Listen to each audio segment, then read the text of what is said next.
अगर आप social media के दीवाने हैं तो ये वीडियो आपके लिए है। हर हफ्ते हम लाते हैं मजेदार और इंटरेस्टिंग वीडियोस, तो आप मिस ना करें। अगर वीडियो अच्छा लगे तो लाइक करें, कमेंट करें और शेयर करना ना भूलें।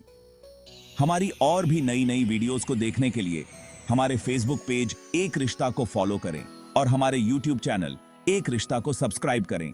लिंक आपको हमारे फेसबुक पेज पर मिल जाएगा। शहर को देखते हुए एक पहाड़ी पर एक घर अकेला खड़ा था। एक समय का भव्य हवेली, अब पुराना और घिसा पिटा। इसकी खिड़कियां खाली आंखों की तरह दुनिया को स्टेरिंग ती थीं। लोग घर के किस्से, रात में परछाइयों और रोने की कहानियां फुसफुसाते थे।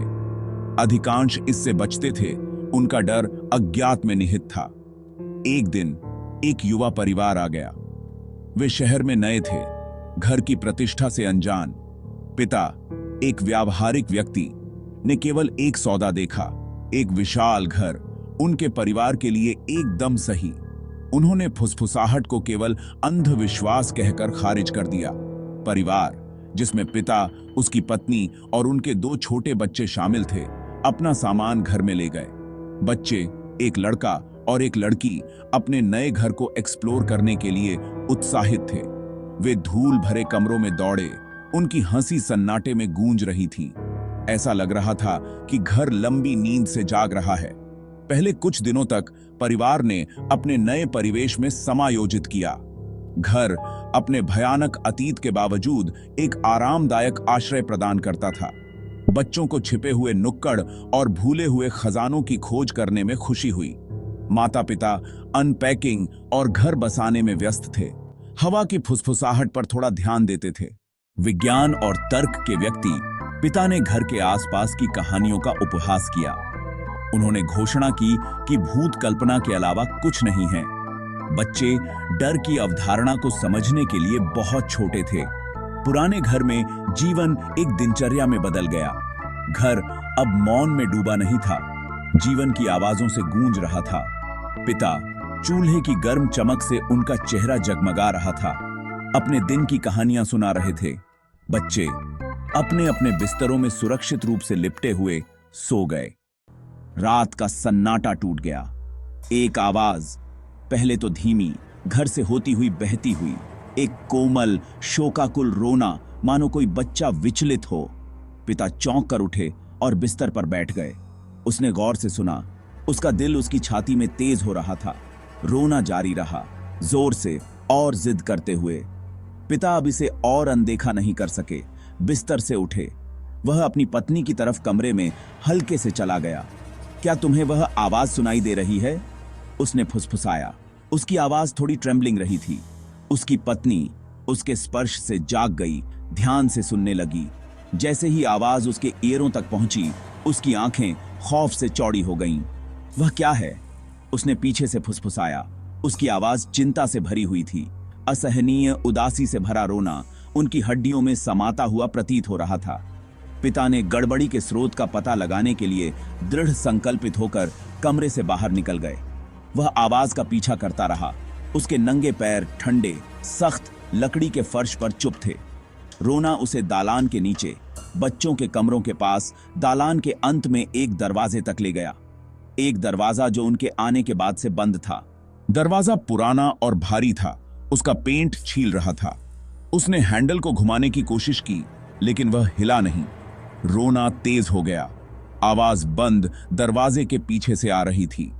वह ठंडी लकड़ी के पास अपना कान लगाकर और पास आ गया। बच्चे के रोने की आवाज ने उसे भेद दिया।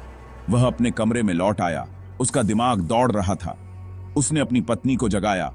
उसकी आवाज में हड़बड़ी थी। हमें वह कमरा खोलना होगा, उसने जोर देकर कहा। अंत में एक पुराने धूल भरे डिब्बे में उन्हें वह मिल गया, एक छोटी कलंकित चाबी। कांपते हाथों से पिता ने चाबी पकड़ी और बंद कमरे में लौट आए। उसने चाबी ताले में डाली और घुमा दी। तंत्र ने जोर से कराह के साथ विरोध किया। जैसे ही दरवाजा खुला, एक पुरानी गंध फैल गई।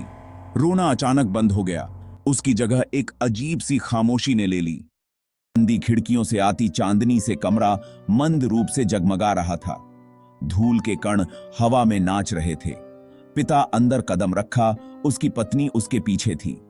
कमरा बहुत कम सुसज्जित था, केवल एक छोटा सा बिस्तर और एक धूल भरा खिलौना संदूक था। पिता की निगाह खिलौनों की संदूक पर पड़ी। वह सावधानी से उसके पास गया। उसकी उंगलियां किसी ठंडी चीज से जा टकराईं। वह पीछे हट गया। उसने नीचे देखा। धूल भरे खिलौनों के बीच एक गुड़िया पड़ी थी। इसका चेहरा फटा हुआ था, आंखें खाली और घूर रही थीं। पिता ने एक कंपकंपी महसूस की। वह जानता था कि इस कमरे में एक काला रहस्य छिपा है। उसने घर के इतिहास की तलाश की। उसे एक दुखद कहानी का पता चला। एक परिवार कभी उस घर में रहता था। कहा जाता है कि लड़की की उसके कमरे में ही मौत हो गई थी। पिता घर लौट आया। उसका चेहरा पीला पड़ गया था। उस बच्चे के लिए एक नया दुख उसके दिल में था, जिसे वह कभी नहीं जानता था। उसने अपने बच्चों को देखा।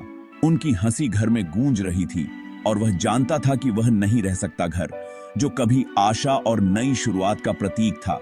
अब अतीत के दुख से प्रेतवाधित दमनकारी महसूस कर रहा था। उस रात जैसे ही रोना फिर से शुरू हुआ, उनका दुख खाली हॉल में गूंज रहा था। परिवार ने अपना सामान पैक किया। वे इतनी जल्दबाजी के साथ चले गए कि घबराहट की सीमा हो गई। उनकी हंसी शांत हो गई। एक साझा आतंक ने उनकी जगह ले ली, जिसे वे समझा नहीं सके। जैसे ही वे चले गए, पीछे के शीशे में घर बड़ा दिखाई दे रहा था।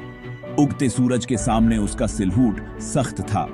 पिता कसम खा सकते थे कि उन्होंने बच्चे के कमरे की खिड़की पर एक व्यक्ति को खड़ा देखा। एक अकेला व्यक्ति, भोर की कोमल सुनहरी रोशनी से नहाया हुआ था। परिवार फिर कभी पहाड़ी पर बने उस घर में नहीं लौटा। वे अपना सामान, अपने सपने और अपना डर पीछे छोड़ गए। घर एक बार फिर खाली खड़ा था। उसके रहस्य बंद दरवाजों के पीछे बंद थे। लेकिन कहते हैं कि रोना आज भी जारी है। उस त्रासदी की एक सतत याद हाट आता है जो इसकी दीवारों के भीतर सामने आई थी। कोई कहता है कि यह टूटी खिड़कियों से सीटी बजाती हवा है, तो कोई पुराने घर के बसने की आवाज है। लेकिन जिन लोगों ने रोने की आवाज सुनी है, जिन्होंने डर के बर्फीले स्पर्श को महसूस किया है, वे सच्चाई जानते हैं। पहाड़ी पर बना घर चैन से नहीं है। यह दुख का स्थान है जो हमेशा अपने सौरोद अतीत से बंधा रहेगा। और रात में रोना, वे एक ऐसे दुख की गूंज हैं जिसे समय ठीक नहीं कर सकता। तो दोस्तों, वीडियो पसंद आया हो तो लाइक, कमेंट और शेयर जरूर करें। हमारी फेसबुक और यूट्यूब फैमिली का हिस्सा बने और ढेर सारी मास्टी और एंटरटेनमेंट का मजा लें। जल्दी से सब्सक्राइब करें और हमें फॉलो करें। धन्यवाद। मिलते हैं अगले वीडियो में।